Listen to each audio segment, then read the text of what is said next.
स्वः तत्सवितुर्वरेण्यं भर्गो देवस्य धीमहि धियो यो नः प्रचोदयात्। ॐ सहना भवतु सहनौ भुनक्तु सह वीर्यं करवावहै तेजस्विनावधीतमस्तु मा विद्विषावहै। ॐ शान्ति शान्ति शान्तिः। श्रुतिस्मृतिपुराणानाम् आलयं करुणालयं नमामि भगवत्पादशङ्करं लोकशङ्करं शङ्करं शङ्कराचार्यं केशवं बादरायणं सूत्रभाष्यकृतौ वन्दे भगवन्तौ पुनः पुनः। ॐ त्वमेव माता च पिता त्वमेव बन्धुश्च सखा त्वमेव विद्या द्रविणं त्वमेव सर्वं मम देव देव। ओम गुरुदेव भगवान शिव शंकर भोलेनाथ कैलाशपति महाराज की जय। श्री कृष्ण शरणं ममः श्री कृष्ण शरणं ममः। देव ऋषि नारद भगवान की जय। श्री सूत जी महाराज की जय। शौनक आदि ऋषियों की जय। भगवान व्यास जी महाराज की जय। सुखदेव भगवान की जय। शंकराचार्य भगवान की जय। स्वामी चिन्मयानंद भगवान की जय। स्वामी दयानंद भगवान की जय। स्वामी प्रबुधानंद भगवान की जय। माता पिता की जय। सभी गुरु देवताओं की जय। सभी गुरु देवताओं की जय। स्वामी शुद्धानंद की जय। साध्वी आनंद ज्योति जी की जय। सभी गुरु देवताओं की जय। सभी गुरु देवताओं की जय। श्री कृष्ण गोविंद हरे मुरारी हे नाथ नारायण वासुदेवा। श्री कृष्ण गोविंद हरे मुरारी हे नाथ नारायण वासुदेवा। श्रीमद् भगवत कथा चतुर्थ स्कंद। और चतुर्थ स्कंद का हमने कल देखा था पहला अध्याय। पहले अध्याय में हमने भगवान की वंशावली के बारे में पढ़ा था, जिसमें सबसे पहले स्वयंभू मनु और महारानी शत्रुपा के दो पुत्र प्रियव्रत और उत्तानपाद और उनकी 3 पुत्रियां अकुति, देहुति और प्रसूति के बारे में पढ़ा। और उसके बाद इनके विवाह किस किस से हुए और इनके विवाह में देहुति का विवाह कदरम ऋषि जी से हुआ और कदरम ऋषि जी के 9 पुत्रियां और 1 पुत्र कपिल भगवान हुए। और इनकी वंशावली का हमने कल पूरा वो पाठ किया था। और इन्हीं की जिसमें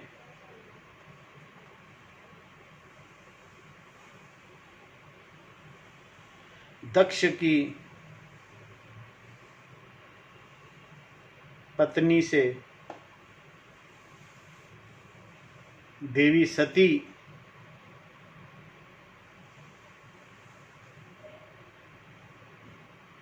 जो महादेव जी की पत्नी के रूप में हुई, उनके बारे में पढ़ा। महादेव जी की पत्नी सती जो है वो पति सेवा में संलग्न रहती थी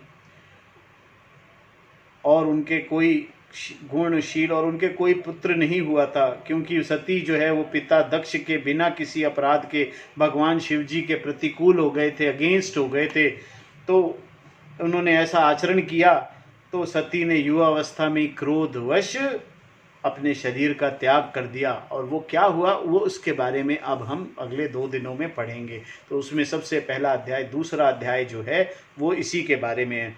विदुर जी कहते हैं, ब्राह्मण प्रजापति दक्ष तो अपनी लड़कियों से बहुत स्नेह ही रखते थे। फिर उन्होंने अपनी कन्या सती का अनादर करके शीलावानों में सबसे श्रेष्ठ महादेव जी से द्वेष क्यों किया? महादेव जी से चराचर के गुरु वैर रहित शांत मूर्ति आत्माराम और जगत के परम आराध्य देव हैं, उनसे भला कोई क्यों वैर करेगा? भगवान उन ससुर और दामाद में इतना विद्वेष कैसे हो गया? इसका कारण जिसके कारण सती ने अपने प्राणों की बलि तक दे दी, आप मुझसे कहिए। ये विदुर जी पूछ रहे हैं महर्षि मैत्रेयी जी से। देखो, भागवत कथा के अंदर है ना बहुत कथाएं हैं और उन कथाओं के जरिए सिर्फ ज्ञान प्राप्त करना हमारा उद्देश्य है। और ज्ञान क्या है? कि ये जो आत्मा है, आत्मा का परमात्मा से एकाकार होना ही ज्ञान है। भगवान आत्मा का परमात्मा से एकाकार होगा नहीं, ऑलरेडी एक ही है। इसको हम दो समझे बैठे हैं। ये जो दो की त्रुटि है, इस त्रुटि को दूर करना ही ज्ञान है।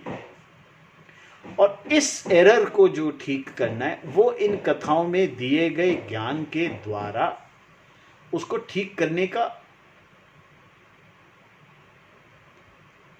का रास्ता बताया जाएगा। ठीक कैसे रास्ता में उसके कि ये एक ही है, इसका प्रमाण दिया जाएगा कि आत्मा और परमात्मा एक हैं, इसका प्रमाण दे सकते हैं।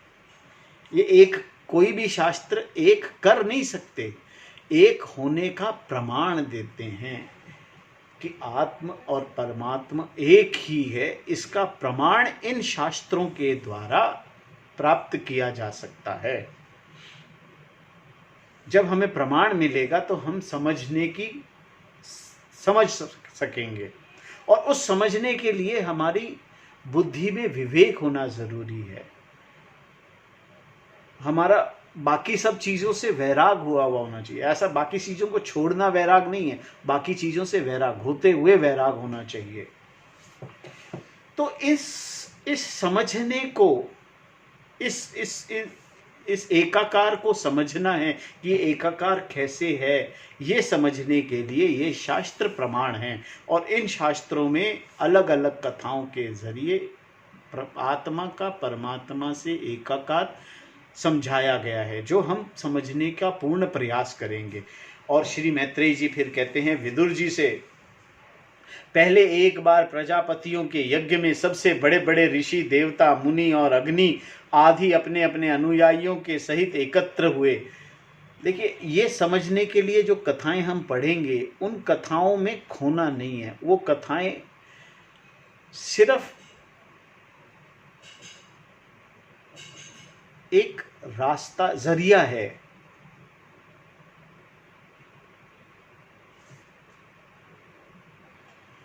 साधन, ये कथाएं जो हैं ये साधन हैं। एकाकार होने का, समझने का साधन है ये कथाएं। इन कथाओं के माध्यम से आत्मा का परमात्मा से एकाकार जो है उसको समझने का साधन। इन साधनों में खोना नहीं है। तो कथा के अंदर मत खो जाना। कथा में कहीं कुछ कथा लिखी हो सकती है, कहीं किसी दूसरे महाज्ञानी ने कथा को थोड़ा सा बदल के बताया हो सकता है, कहीं किसी कथा को कहीं और किसी और ने दूसरे तरीके से प्रस्तुत किया हो सकता है। पर कथा का असली मकसद ज्ञान है, परमात्मा से एकाकार प्रूव करना है। तो उसको प्रूव करने के लिए कथा माध्यम है, कथाओं में खोना नहीं है। तो आप शिव जी की कथा में खो मत जाना। इस कथा में जो ज्ञान है उसको प्राप्त करने की हम कोशिश करेंगे, और ज्ञान ही हमारा लक्ष्य है। कथा हमारी लक्ष्य नहीं है, कथा साधन है। इस बात को हमेशा हर रोज हम ध्यान रखेंगे कि कथा साधन है और ज्ञान हमारा लक्ष्य है। तो श्री मैत्रेयी जी कहते हैं विदुर जी से, पहले एक बार प्रजापतियों में यज्ञ में सब बड़े बड़े देवता, ऋषि, मुनि और अग्नि आदि अपने अपने अनुयायियों के सहित एकत्र हुए थे। उसी समय प्रजापति दक्ष ने भी उस सभा में प्रवेश किया। वह अपने तेज से सूर्य के समान प्रकाशमान थे और उस विशाल सभा भवन का अंधकार दूर किए देते थे। उन्हें आया देख ब्रह्मा जी और महादेव जी ने के अतिरिक्त अग्नि पर्यंत सभी सभासद उनके तेज से प्रभावित होकर अपने अपने आसनों पर खड़े हुए। इस प्रकार समस्त सभासदों से भली भांति सम्मान प्राप्त करके तेजस्वी दक्ष जगत पिता ब्रह्मा जी को प्रणाम कर उनकी आज्ञा से अपने आसन पर बैठ गए। परंतु महादेव जी को पहले से ही बैठा देख तथा उनसे अभ्युत्थान आदि के रूप में कुछ भी आदर न पाकर दक्ष उनका यह व्यवहार सहन न कर सके। उन्होंने उनकी ओर टेढ़ी नजर से इस प्रकार देखा, उन्हें वे क्रोध अग्नि से जला डालेंगे। इस प्रकार देखा कि क्रोध अग्नि से जला डालेंगे। और फिर कहने लगे, देवता और अग्नियों सहित समस्त ब्रह्म ऋषिगण मेरी बात सुने। मैं नासमझी या द्वेषवश ये नहीं कहता, बल्कि शिष्टाचार की बात कहता हूँ। यह निर्लज महादेव समस्त लोकपालों के पवित्र कीर्ति को धूल में मिला रहा है। देखिए, इस घमंडी ने सप्त पुरुषों का आचरण को लांछित एवं मटिया मेट कर दिया है। बंदर के से नेत्र वाले इसने सत्पुरुषों के समान मेरी सावित्री सरीखी मृगनयनी पवित्र कन्या का अग्नि और ब्राह्मणों के सामने पाणी ग्रहण किया था। इसीलिए यह एक प्रकार मेरे पुत्र के समान हो गया है। उचित तो यह था कि यह उठकर मेरा स्वागत करता, मुझे प्रणाम करता, परंतु इसने वाणी से भी मेरा सत्कार नहीं किया। हाय, जिस प्रकार शूद्र को कोई वेद पढ़ा दे, उसी प्रकार मैंने इच्छा न होते हुए भी भावीवश इसको अपनी सुकुमारी कन्या दी थी। इसने सत्कर्म का लोप कर दिया, तब यह सदा अपवित्र रहता है, बड़ा घमंडी है और धर्म की मर्यादा को तोड़ रहा है। यह प्रेतों का निवास स्थान भयंकर शमशानों में भूत प्रेतों के साथ लिए घूमता रहता है। पूरे पागल की तरह सिर के बाल बिखेरे नंग धड़ंग भटकता है, कभी हंसता है, कभी रोता है। यह सारे शरीर पर चिता का अपवित्र भस्म लपेटे रहता है। गले में भूतों को पहनने योग्य नरमुंडों की माला और सारे शरीर पर हड्डियों के गहने पहने रहता है। यह बस नाम भर का शिव है, वास्तव में पूरा अशिव अमंगल रूप है। जैसे यह स्वयं मतवाला है, वैसे ही इसे मतवाले ही प्यारे लगते हैं। भूत प्रेत प्रमथ आदि नीरे तमोगुणी स्वभाव वाले जीवों का यह नेता है। अरे, मैंने केवल ब्रह्मा जी के बहकावे में आकर ऐसे भूत को सरदार आचरण हित और दुष्ट स्वभाव वाले को अपनी भोली भाली बेटी ब्याह दी। इस प्रकार दक्ष जो है अपने जमाई का निरादर करता है। और जमाई भी कौन है? महादेव, शिव। शिव कौन है? जो शरीर पर भस्म लगाते हैं, शमशान की भस्म लगा के रखते हैं, वो शिव है। जो हड्डियों की माला है ना, ये शिव कौन है बता रहा हूँ, ध्यान से सुनिएगा, समझिएगा। ये हड्डियां है ना, ये हड्डियों की माला पहने हुए और ये शमशान की भस्म ये लगी हुई है, ये शिव है। श्री मैत्रेयी जी कहते हैं, विदुर जी, दक्ष ने इस प्रकार महादेव जी को बहुत कुछ बुरा भला कहा, तथापि उन्होंने इसका कोई प्रतिकार नहीं किया। वे पूर्वत निश्चल भाव से बैठे रहे। इसके बाद इससे दक्ष के क्रोध का पारा और भी ऊंचा चढ़ गया और वे जल हाथ में लेकर उन्हें शाप देने को तैयार हो गए। दक्ष ने कहा, यह महादेव देवताओं में बड़ा ही अधम है। अब से इसे इंद्र, उपेंद्र आदि देवताओं के साथ यज्ञ का भाग न मिले। उपस्थित मुख्य सभासदों ने उन्हें बहुत मना किया, परंतु उन्होंने किसी की न सुनी। महादेव जी को शाप दे ही दिया। फिर वे अत्यंत क्रोधित हो उस सभा से निकलकर अपने घर चले गए। श्री शंकर जी के अनुयायियों के अग्रगण्य नंदीश्वर को भी मालूम हुआ कि दक्ष ने शाप दिया है, तो वह क्रोध से तमतमा उठे और उन्होंने दक्ष तथा ब्राह्मणों को, जिन्होंने दक्ष के दुर्वचनों का अनुमोदन किया था, बड़ा भयंकर शाप दिया। वह बोले, जो इस मरण धर्मा शरीर में ही अभिमान करके किसी का भी द्रोह न करने वाले भगवान शंकर से द्वेष करता है, वह भेद बुद्धि वाला मूर्ख दक्ष तत्व ज्ञान से विमुख ही रहे। यह चातुर्मास्य यज्ञ करने वाले को अक्षय पुण्य प्राप्त होता है। आदि अर्थवाद रूप वेद वाक्यों से मोहित एवं विवेक भ्रष्ट होकर विषय सुख की इच्छा से कपट धर्ममय ग्रस्त आश्रम में आसक्त रहकर कर्म कांड में ही लगा रहता है। इसकी बुद्धि देह आदि आत्म भाव का चिंतन करने वाली है, उसके द्वारा इसने आत्म स्वरूप को भुला दिया है। यह साक्षात पशु के समान है, अतः अत्यंत स्त्री लंपट होए और शीघ्र ही इसका मुंह बकरे जैसा हो जाए। ऐसा श्राप नंदी जी ने दे दिया दक्ष को। यह मूर्ख कर्ममयी अविद्या ही विद्या समझता है, इसीलिए यह और जो लोग भगवान शंकर का अपमान करने वाले इस दुष्ट के पीछे पीछे चलने वाले हैं, वह सभी जन्म मरण रूप संसार चक्र में पड़े रहें। वेदवाणी रूप लता फल श्रुति रूप पुष्पों से सुशोभित है, उसके कर्म फल रूप मनमोहक गंध से इनका चित्त शुद्ध हो रहे हैं। इससे यह शंकर द्रोही ही कर्मों के जाल में ही फंसे रहें। यह ब्राह्मण लोग भक्ष्य के विचार को छोड़कर केवल पेट पालने के लिए ही विद्या तप तथा व्रत आदि का आश्रय ले तथा धन शरीर और इंद्रियों के सुख को ही सुख मानकर उन्हीं के गुलाम बनकर दुनिया में भीख मांगते भटका करें। ये नंदी जी जो है ना, वो श्राप दे रहे हैं। किसको श्राप दिया है? ब्राह्मणों को। नंदीश्वर के मुख से इस प्रकार ब्राह्मण कुल के लिए शाप सुनकर इसके बदले में भृगु जी ने यह दुस्तर श्राप ब्रह्मदंड दिया। जो लोग शिव भक्त हैं तथा जो उन भक्तों के अनुयायी हैं, वे सत शास्त्रों के विरुद्ध आचरण करने वाले और पाखंडी हों। ये क्या है? आपस में लड़ाई हो रही है। ये अब भृगु जी श्राप दे रहे हैं शिव भक्तों को, शिव अनुयायियों को।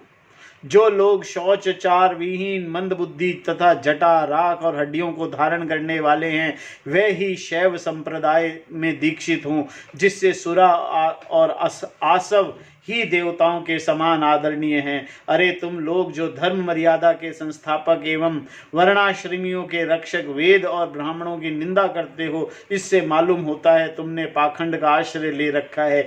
यह वेद मार्ग ही लोगों के लिए कल्याणकारी है और सनातन मार्ग है। पूर्व पुरुष